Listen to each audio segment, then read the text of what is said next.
and just levitate.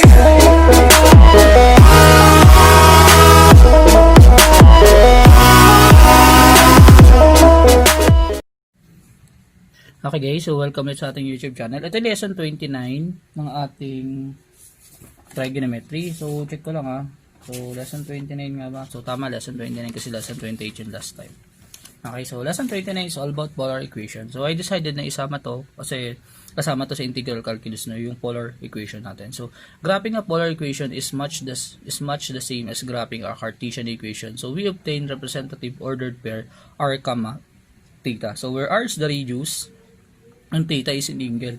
So dito ang unang gagawin natin. So ang gagawin natin dito, i-measure natin siya in terms of lagay natin yung angle. So ano ba yung mga special angle? Special angle is 0, 30, 45, 60. Tapos since paikot yung gagawin natin, so buong revolution i-solve natin siya. So i-solve natin siya until 360 degrees or kahit 315 degrees lang okay na. Okay, kahit 315, okay lang. So, ang gagawin natin, iset muna natin yung calculator in terms of radian. So, dapat, tandaan nyo, ang calculator mo, naka-radian. So, paano mag-radian? So, shift mode. So, ako na lang, shift mode. So, angle input 2. So, i-radian ko. Okay, so, naka-radian na ako. Okay, so, ganito, una, gagawa ko muna ng table. So, ito yung una. So, graph the curve cardioid. So, r is equal to 1 plus cosine theta. So, hindi ko ma-drawing yung graph. Gawa muna tayo ng kanyang table of values para makita nyo yung ating gagawin. Okay, so start tayo dito. Ano ba ang mga possible na gagawin ni sir? Ang mga possible na gagawin ni sir is una, ilista mo yung angle. Okay, so ano yung mga angle natin? Una, yung mga angle natin is for theta. Okay. Sunod is yung cosine theta. No? So cosine theta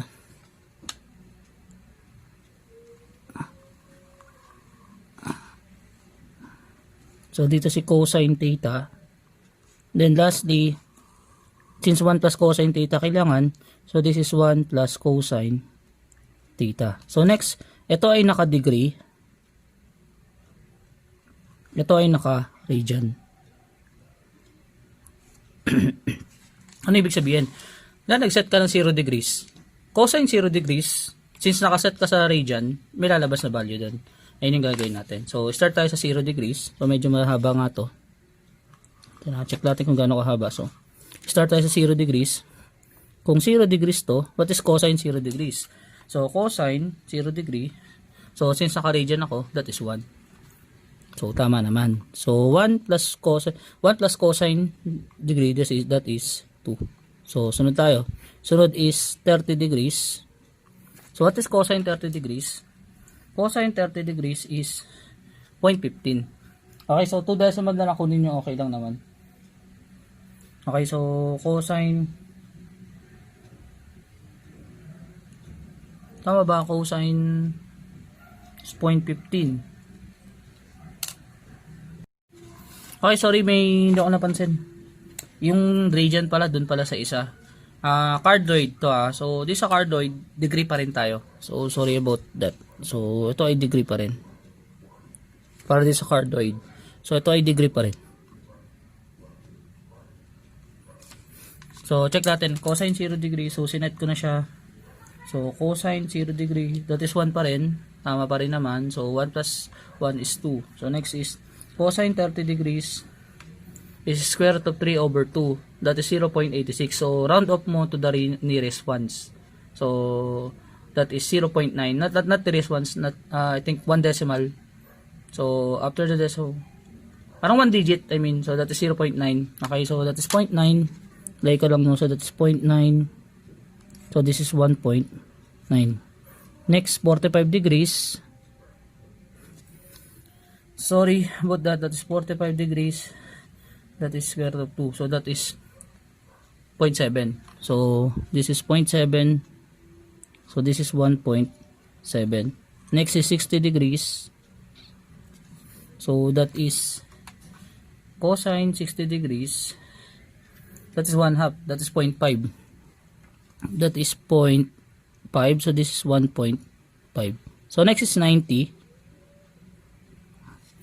So 90 degrees is something na ano yung 90 degrees natin? So I think 0, no? Cosine that is 0. So this is 1. Next, pagdating ng 90, that's 120. So 120 degrees. So cosine 120 degrees, that is negative 1 up to negative 0.5. So this is negative 0.5. So this is 0.5 lang. Kasi nga 1 plus 0.5, negative 0.5 is 0.5 lang. Next is plus 45 naman. So this is 135 degrees. So mas maganda kumpletuhin natin revolution para makita nyo. Tayo natin umulit yung number. So what is cosine 135? So that is negative 0.7. So this is negative 0.7. That is 1 plus negative 0.7 is 0.3. Okay, next is 90 plus 60, that's 150. Okay, so cosine 150, that is negative 0.9. So this is negative 0.9. So this is negative 0.1. So next is 180 degrees. Obviously this is negative 1. Tama. So this is 0. Okay, so kung napansin mo hindi pa umulit yung value dito sa ilalim.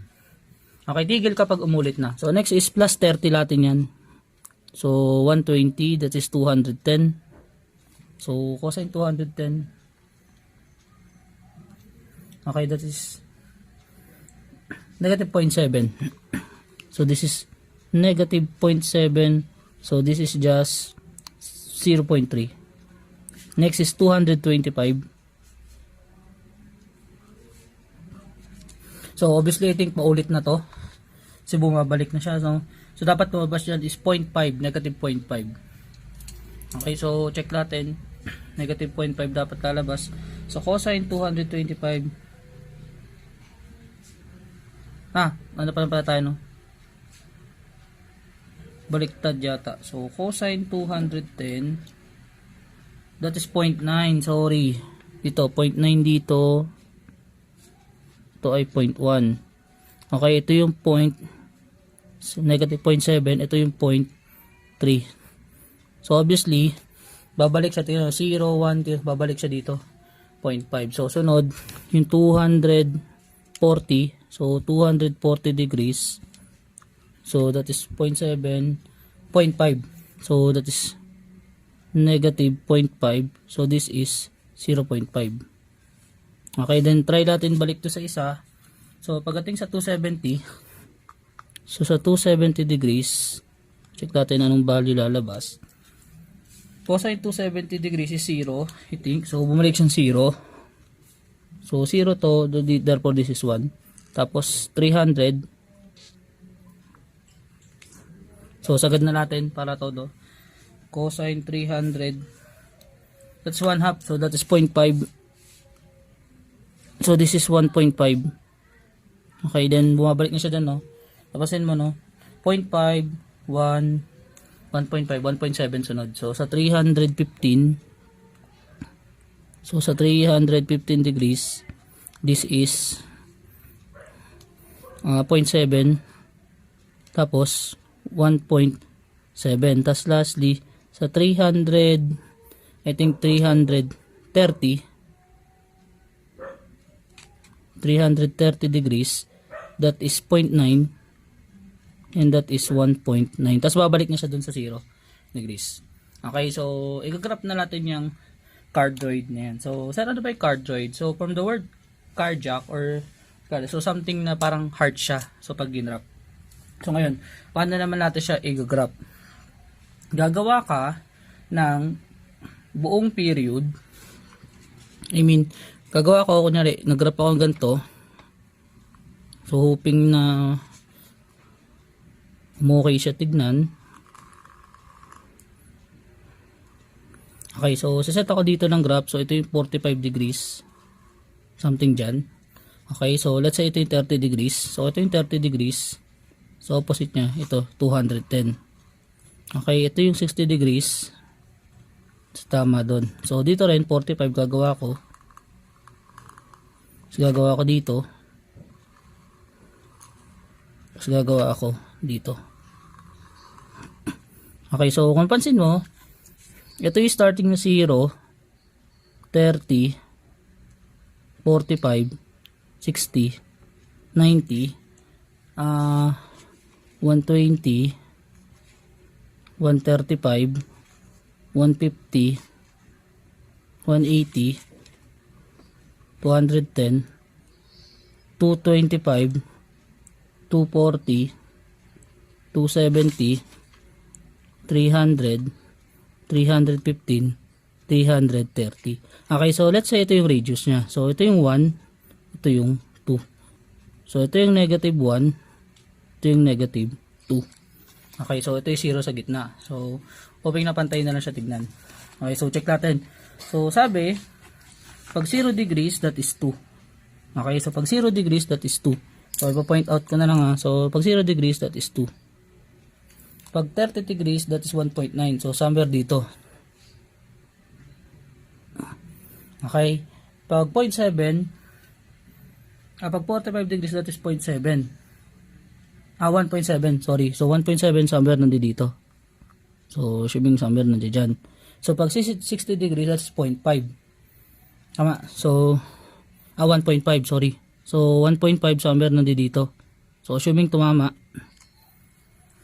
Okay, then mag-wow. Tapos mag-wow 1. So pagdating dito mag-wow 1 daw siya somewhere doon. Pag sa 90. So hindi kasi sumakto yung graph ni Sir, maliit kasi masyado. So again, pag 90 degrees, doon siya somewhere 1. Okay, so tatama siya somewhere 1 or babalik.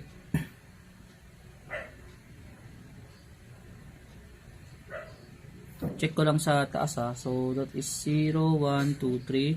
So again, pag 90 degrees, somewhere 1 dito na siya. So sorry. So somewhere 1 dapat nandito na.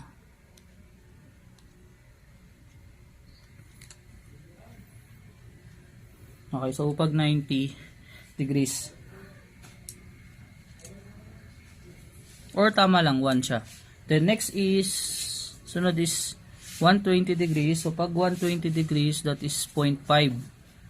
Tama? So 0.5, somewhere saan si 0.5 pag 90 degrees. Okay, so ayun, medyo maliit yung drawing ko. So ang gagawin ko ganito. Drawing ako na mas malaki, so wag niyo pansinin yung maliliit. So ganito ka mag-drawing. Mag-drawing ka from 0 to 330 degrees, paikot yan. So napansin mo 45. Tapos pansinin mo yung pinakamalaking radius. Ang pinakamalaking radius, pinakamalaking value ng R is 2. Okay? So kumonta ko 1, 2, 1, 2, 1, 2, 1, 2 kada angle. So ganito kasi basa diyan. 'Di ba? Ang binigay ko is R, theta. So ang basa sa una is 2, 0 degrees. So yung basa sa una is 2, 0 degrees. So yung unang angle natin, so sabi kasi R, theta eh. Okay? So unang basa natin is 2, 0 degrees. So sa 0 degrees, radius 2. So dito, gagawin ko yun, ipa-plot ko. So sabi na sa 0 degrees, that is radius 2. So ito yun. So since ito yung radius 2, that is yung 2, 0 degrees. Pagdating sa 30 degrees, that is 1.9, 30 degrees. So kung ito yung 2 sa 30 degrees, almost dito siya. So ito yun. 1.9, yan yung 1.9, 30 degrees. Okay, next. Sa 45, that is 1.7. Kung ito yun, so somewhere nandito siya. Ito yung radius 2, so somewhere nandito siya, 1.7, no? So, kung ito yung 2, ito yung 1.5, so somewhere nandito. Okay, then pagdating 60 degrees, that is 1.5. So, syempre, gitna yun dito. Okay, kasi 1 to, tas 2 yun. So, ito yung gitna niya. Okay, pagdating sa 90, that is eksaktong 1. So, meaning, sumakto siya dito. Okay, then pagdating sa 120, ano ba? That is 0.5. Now, since 0.5 siya, so somewhere nandito lang siya. So, ito kasi yung 1 eh. 1, 2. Okay, so, dapat magbuka siyang, next is 0.5 plus 120, no? So, pagdating sa 135, that is 0.3. So, since 0.3, so somewhere nandito siya. Tapos, pagdating ng 150, that is 0.1. So, somewhere nandito. Tapos, pagdating ng 180, that is 0. Okay, somewhere nandiyan dyan. Okay, so kung napansin mo, ikot siya ulit dito, babalik sa point 1. Okay, then tataas dito, point 3. Tama. So, point 1, point 1, point 3, point 5. Dito na yung point 5. So, somewhere dito. Tama, no? So, ito yung point 1, point 3, point 5. So, check natin ano yung kulang. Hindi ko nga. So, sa 1.35, saan ba yung nag-ano? Sa 180, that is 0. Okay, sa 210.1. Sa 225, ito, wala ako yung 225. 225, ito. Okay, so sorry about that. Tapos dito siya. Dito yung 0.5. Tapos 0.1 dito. Okay, so using nga. Ipa-plot ko todo. So ito yun. Ito. Ito. Ito. Ito. So 0.5, 0.3, 0.1, 0. Tapos 0.1 dito. 0.3, 0.5, tapos 1. Okay, then after ng 1, 1.5 ulit. Tama. So, 1.5 ulit siya. So, wala naman kasi lumabas na negative eh. So, 1.5 ulit. Tapos, dun na tayo sa 300. No? 1.5 sa 300. Tapos, 1.7 sa 315. So, somewhere nandito. Tapos, 1.9 dito. Okay. So, pag ginrap yan, ano magiging itsura? So, check natin i-graph. No, so graph ni sir ha. So try ni sir i-connect. Check natin kung puso. So assuming diretso yan. Okay, then aangat doon.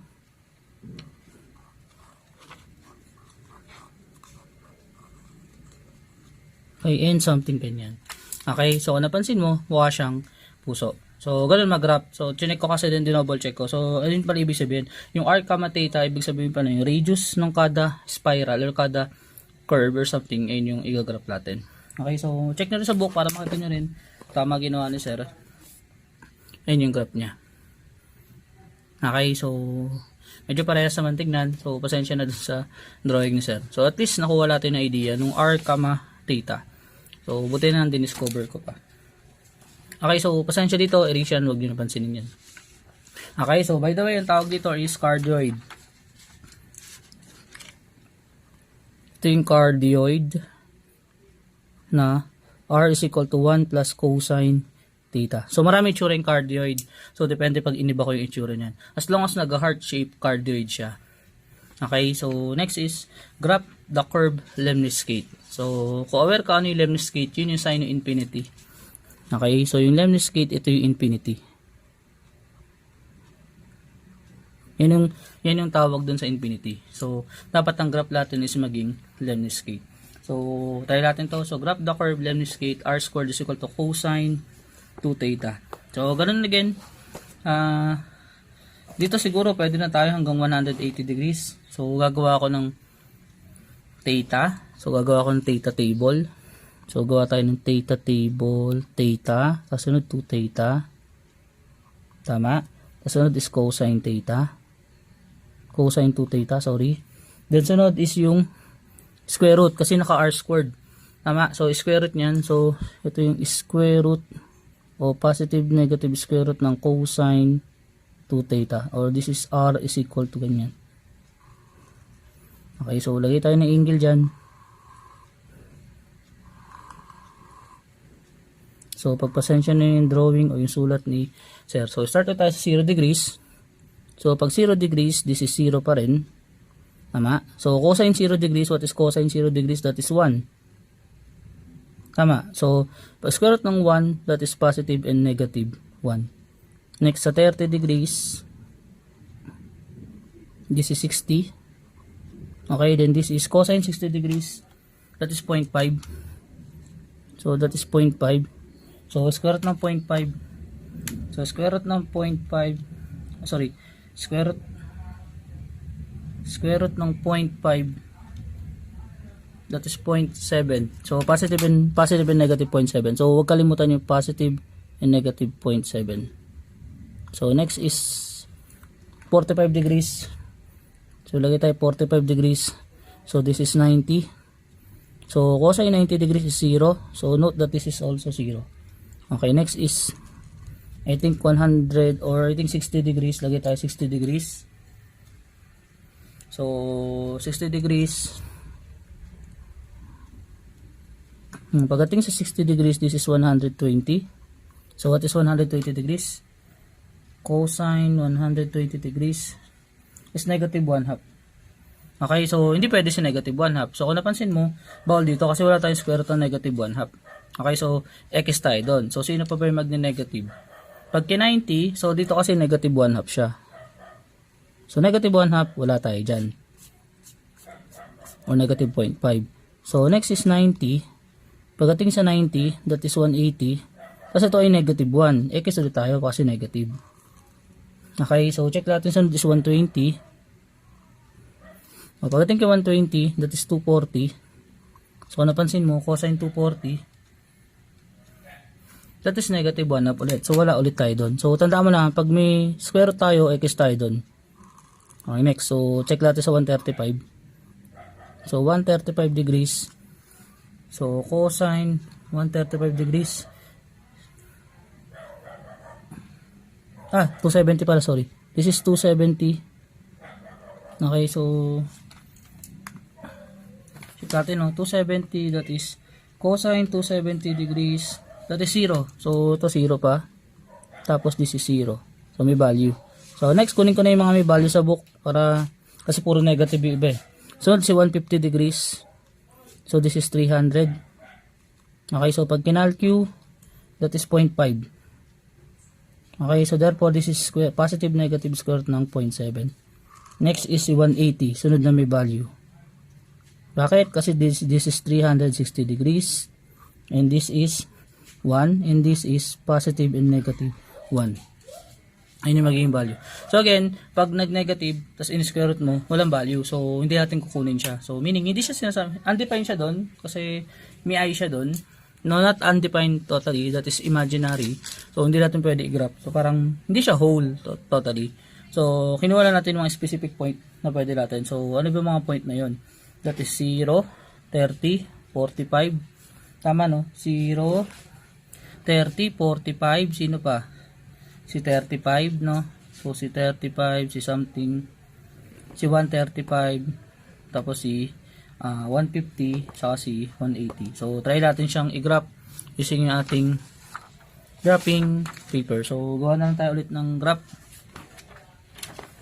So dapat lemniscate yung itsura niya. So gawa lang ako ng graph saglit. Okay, so gumawa na ako ng graph natin. So ano yung mga point na possible? So 0, positive and negative 1. Tama. So 0, positive and negative 1. So sa 0 degrees, positive and negative 1. Dalawa values niya, no? So sa 0 degrees, positive and negative 1. So kung ito yung 1, ito yung 0.5, ito yung negative 1, ito yung 1. Hindi. Kasi angle yan, sorry. So paano ba yun? Positive and negative 1.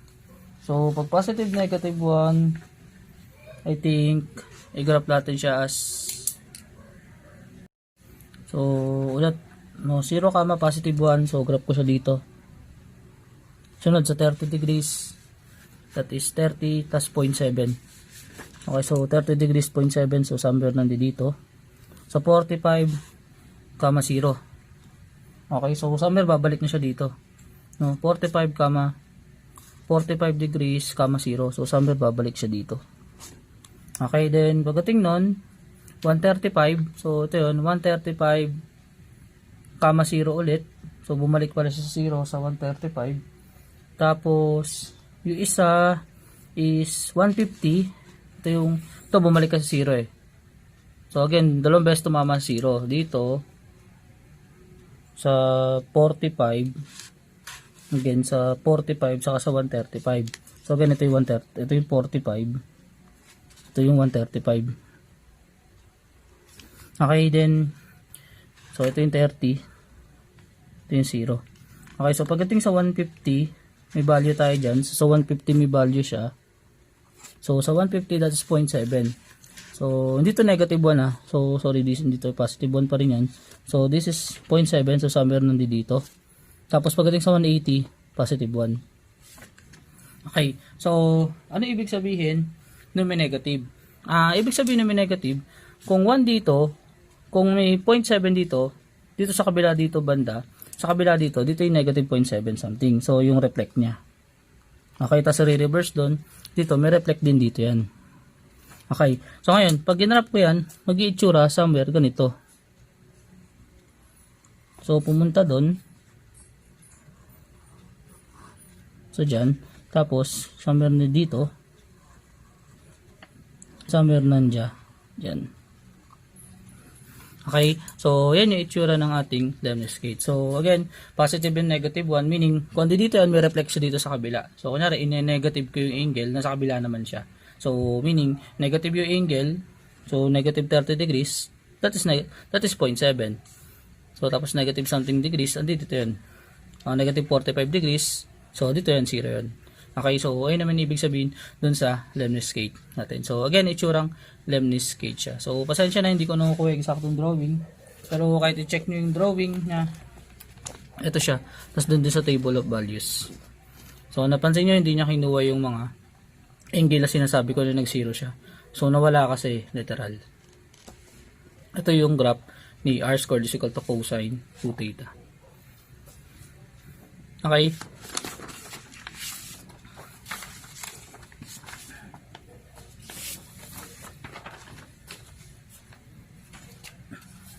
Okay, so last is the graph of the spiral of Archimedes, r is equal to 2 theta. So sana madali siya. Yo, nahirapan kayo sir kanina. So dito naman, ang sinasuggest is mag-radian tayo. So yung theta dito must be measured in radian. So set ko yung calculus ko ng radian. So ang suggestion dito pag spiral of Archimedes, dapat ang theta is naka-radian. So sir, bakit naka-radian? Kasi hindi mo na kinukuha yung cosine sa sine. Kasi wala nang cosine and sine na involved dyan. So, since wala na, radian na yung i-measure natin. Okay, so again, we start with degree. So, we start with degree.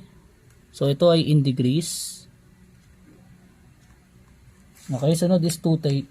Tapos, kukunin natin yung radian niya. Yung radian measure. Tapos, yung r is equal to 2 theta. Ito medyo madami ulit. So una, start tayo sa 0. So dito naman, reverse natin yung process. Start tayo sa negative 180 kasi graph niya pa ganun eh. So somewhere pa ganun. Negative 180 papunta sa 0, tapos 0 to 360. So para mas mapaano tayo. So kunyari negative 180 to. So negative 180 to. So ano siya in radian? So in radian, that is negative pi. Tama? So, si negative pi, that's 3.14. So, tama, that is negative pi. Si 180 is negative pi. So, kung naalala nyo, si negative 180 degrees, equivalent kay negative pi. Si pi, 3.14 something approximately. So, that is negative 3.1. So, yun yung kukunin ko. Then, times 2, that is negative 6.2. Okay, so pakibantayan yung ginagawa ng sir. Next is negative 90, kunin natin. So sa negative 90, that is pi over 2. Tama? So yung pi literal, so pi divided by 2. So ganun lang gawin mo. So calculate mo, that's negative 1.7. Pero 1.6 na lang. Since negative siya, that's negative 1.6. So negative 1.6. So times 2, negative 3.2. So next is, si po negative 45. So, sinusunod ko na yung ginawa ni Book. So, that is pi over 4. O negative pi over 4. That's negative pi over 4. Okay, so again, that is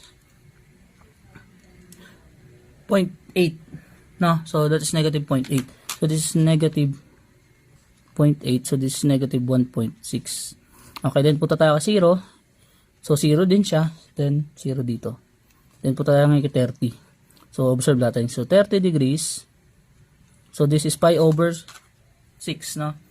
So, pi over 6 siya. So, this is pi over 6. That is 0.52 or 0.5. So this is 0.5. So this is 1. Next dito is sunod ko 60 degrees kunin ko. So ayoko na kunin si 45 kasi meron na ako eh. So 1.6 siya. So aware na ako doon na 1.6 siya. So try ko na kunin yung ibang value. So inuna ko lang dito yung 45, 90, 180. So kunin ko dito 360, 90, 180, 270. Tapos doble-dobling ko lang. So papalakihin ko lang. Titignan ko lang yung values na possible. So sa cosine 60, that is pi over 3. Tama. So that is pi over 3. Okay, so that's 1.4 or simply 1. So this is 1. So this is 2. So pagdating dito, sunod 90. So sa 90, pi over 2 siya. Tama. So that is negative 1.6 o 1.6, sorry. So this is 1.6 kasi positive. That's 3.2. So check ko kasi kung saan umuulit. So next is 180. So 180, this is pi. So this is 3.1. So this is 6.2. Check natin yung values. Then 270, kunin ko. So plus na under 90. So 270 is 3 pi over 2. Okay, so that is 3 pi over 2. So sorry, medyo minabot. That is 4.71. Okay, so that is 4.71. So 4.7, this is 9.4. Okay, next is 360. So this is 2 pi. Tama, so that is 6.3. Kasi 6.28 eh. So 6.3 kasi dalawang 3.14. So 6.3. So this is 12.6. Okay, so tayo natin siya i-graph. Ano ba magiging itsura niya pag ginraph natin? Okay, so nakagawa na ako ng graph. So tayo natin una yung negative 180 tas negative 6.2. So negative 180, ito yung reverse niya. So kung ito yung 6, so somewhere no. So ito yung 2, 4, 6. No, so that is 6 something. So since negative 6.2 siya, so somewhere nandito. So negative 180. Okay, next 3.2. So ito yung 4, somewhere nandito. Sunod. Okay, so sa 3.4, paano ba? So sa negative 90 degrees, sorry, negative 90 degrees nandito na yun. So negative 90 degrees 3.4, I think. No, so ano ba mag-iitsura pag 3.4? Pag 3.2, check ko lang sa value, nalilito ako dun sa loob eh. So 6.2 plus 3.2 sa loob. So unahin ko lang muna to, mamaya 3.2 ah. So sunod is sa 0 degrees 0 siya, so dito yon. 0 degrees 0 siya. Sa 30 degrees 1 siya, somewhere nandito. Sa 60 degrees 2 siya. So somewhere nandito. So somewhere nandito, I think. Okay, sa 90 degrees 1.6 siya. So somewhere nandito bababa. Tapos pag ganun siya, so ano naging itsura niya? Naging itsura niya is somewhere pag ganun. So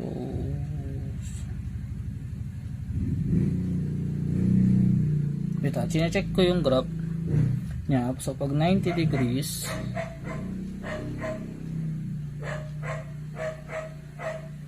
so somewhere pag ganun siya, lumaki ba? Pag 62 siya, so pag 60 degrees 2 siya, okay, dito nag-cut. Okay, so dito magka-cut, tapos sa 1 pag ganun. Tapos somewhere, sorry, nalilito ako doon sa graph kasi. So next is 90 degrees, ito na yun.